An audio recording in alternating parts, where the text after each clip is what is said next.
Mike and Billy Show, very proud to welcome in Daniel Bryan. Daniel, welcome. Oh, thanks for having me. Of course, we got WrestleMania coming up Sunday, April 6th in New Orleans.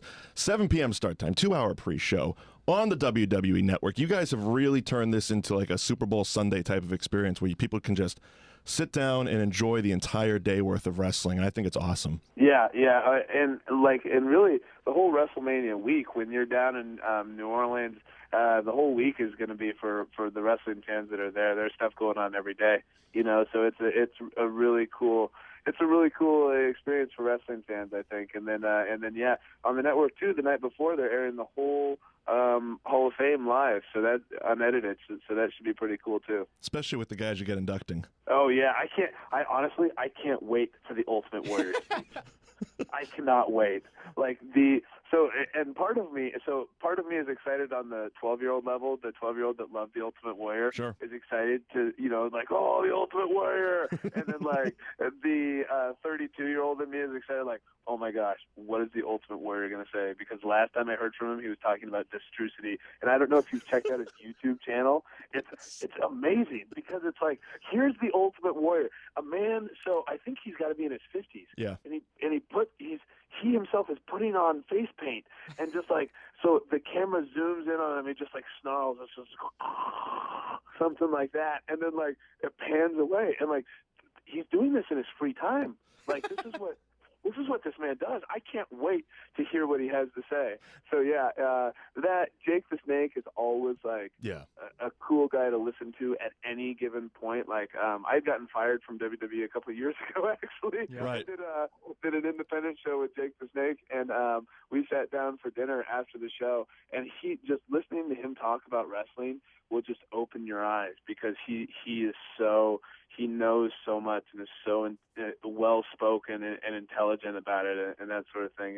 It's really cool. So I'm actually, as a spectator, I'm really looking forward to the Hall of Fame. So you did just mention about you getting fired a couple of years ago. Does Justin Roberts still give you dirty looks when you get into the ring?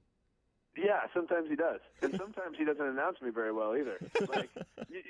Okay, so you can tell people that the announcers and then be John Cena, right? And then and then it'll be and his opponent, Daniel Bryan. Daniel Bryan.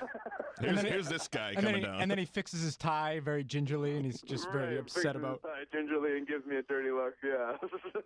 So obviously, as Mike mentioned, and as we all know, we got WrestleMania coming up next week, April 6th.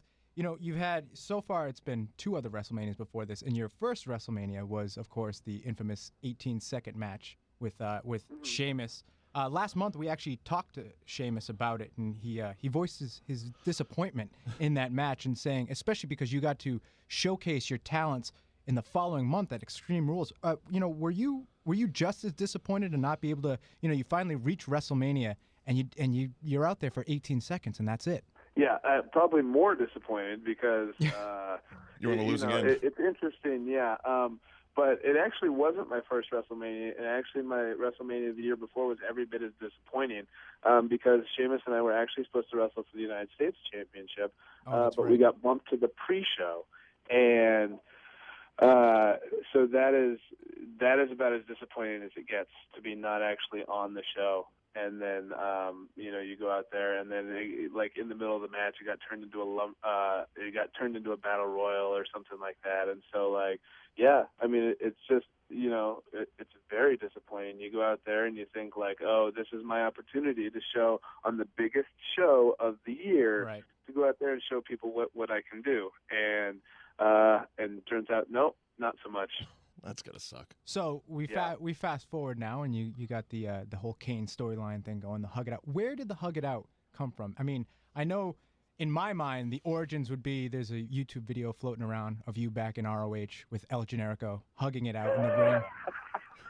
And I don't know if that was a little bit of an inspiration to it, because that's one of the greatest all time. I mean, the chants from the crowd, some of them aren't very much PG, but was that any bit of the origin there, or was it someone else's brainchild in the WWE?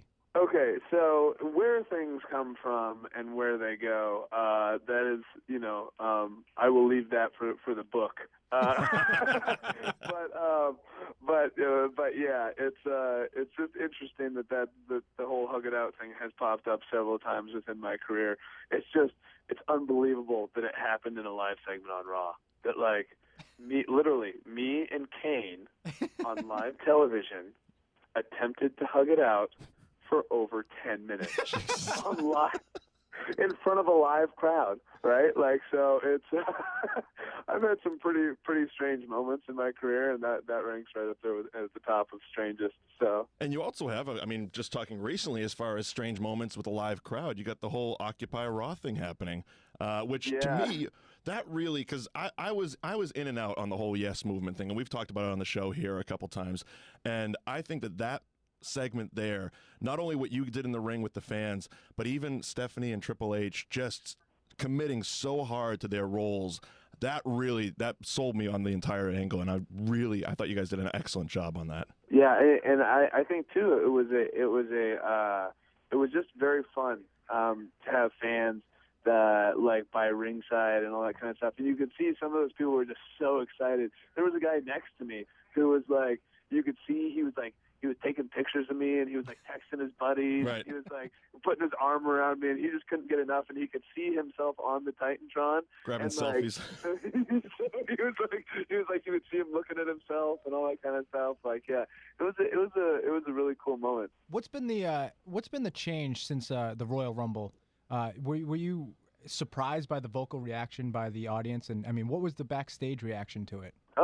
Quite honestly, nobody really said much to me about it. I was surprised by the reaction. I don't think anybody. I don't ever remember Rey Mysterio getting booed ever. Right. And he came out at 30 and got booed. And you don't know why stuff like that happens. How the crowd became so vocal in my favor. But it was really unique and really strange. So and also, but I'm thankful for it, because if that wouldn't have happened, I wouldn't be in the position that I'm at right now. Right. Well, we got WrestleMania next Sunday, April 6th, New Orleans, 7 p.m. start time, 2-hour pre-show. WWE Network. Daniel, Bryan, I wish we had more time with you, and absolutely, when you come to Boston, you got to come in so we can do this live and in person. Yeah, that sounds like a lot of fun. And Daniel, last time you were in Boston, you signed a Europe album for me. Oh, Jesus, I didn't have the final countdown, but I have it now. So next time you come, I'll have a Sharpie ready for you. Oh, excellent! That sounds great. Thanks a lot, Daniel. Yeah, thank you.